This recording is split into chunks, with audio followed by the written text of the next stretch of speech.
ಈ ಪ್ರಣಾಳಿಕೆಯಲ್ಲಿ ನಾವೇನು ಮಾತು ಕೊಟ್ಟಿದ್ದೇವೆ ಆ ಮಾತುಗಳನ್ನು ಈಡೇರಿಸೋದಕ್ಕೆ 4 ಆಯವ್ಯಯದಲ್ಲಿ ಹಣವನ್ನು ನಮ್ಮ ಸರ್ಕಾರ ಪ್ರತಿಯೊಂದು ಇಲಾಖೆಯಲ್ಲಿ ಖರ್ಚು ಮಾಡಿದೆ ಅಂತೇಳಿ ಈ ರಾಜ್ಯದ ಜನತೆಗೆ ತಿಳಿಸೋದಕ್ಕೆ ಬಯಸ್ತೇನೆ.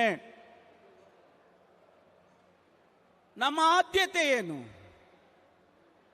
ಈ ಸರ್ಕಾರದ ಆದ್ಯತೆ ಏನು?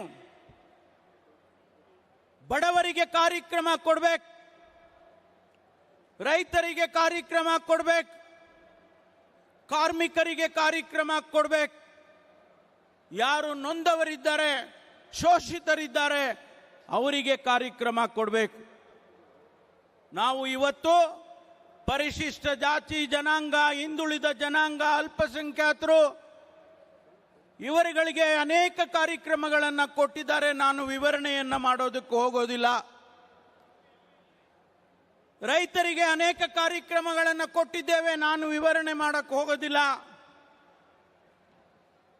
ಯಾರು ಹಳ್ಳಿಯಲ್ಲಿದ್ದಾರೆ, ಬಡವರಿದ್ದಾರೆ, ಸ್ವಾಭಿಮಾನದಿಂದ ಬದುಕೋದಿಕ್ಕೆ ಅವರಿಗೆ ನಾವು 5 ಗ್ಯಾರಂಟಿಗಳನ್ನು ಕೊಡ್ತಕ್ಕಂಥ ಯೋಜನೆಯನ್ನು ತಂದಿದ್ದೇವೆ.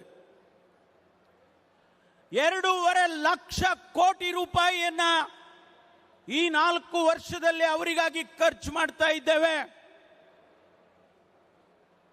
ಇದು ನಿಮಗೆ ಭಾರತೀಯ ಜನತಾ ಪಾರ್ಟಿ ಅವರಿಗೆ ಕಣ್ಣಿಗೆ ಕಾಣಿಸೋದಿಲ್ವಾ?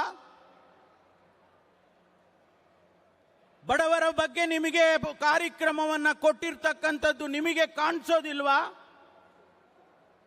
ಅದಕ್ಕಾಗಿ ಇವತ್ತು ಯಾವ ಉದ್ದೇಶಕ್ಕೆ ನಾವು ಈ ಕಾರ್ಯಕ್ರಮ ಮಾಡಿದ್ದೇವೆ ಅಂತ ಹೇಳಿದ್ರೆ, ಆ ಕಾರ್ಯಕ್ರಮಗಳನ್ನು ಜನರಿಗೆ ತಿಳಿಸಬೇಕು.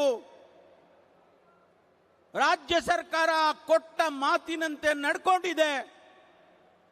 ಸಿದ್ದರಾಮಯ್ಯನವರು ನುಡಿದಂತೆ ನಡೆದಿದ್ದಾರೆ, ಡಿ.ಕೆ. ಶಿವಕುಮಾರ್ ಅವರು ನುಡಿದಂತೆ ನಡೆದಿದ್ದಾರೆ ಅಂತೇಳಿ ಈ ರಾಜ್ಯದ ಜನತೆಗೆ ತುಮಕೂರಿನಿಂದ ಹೇಳಬೇಕು ಅಂತೇಳಿ ಈ ಕಾರ್ಯಕ್ರಮವನ್ನು ಮಾಡಿದ್ದೇವೆ. ನಿಜ, ನಿಮಗೆ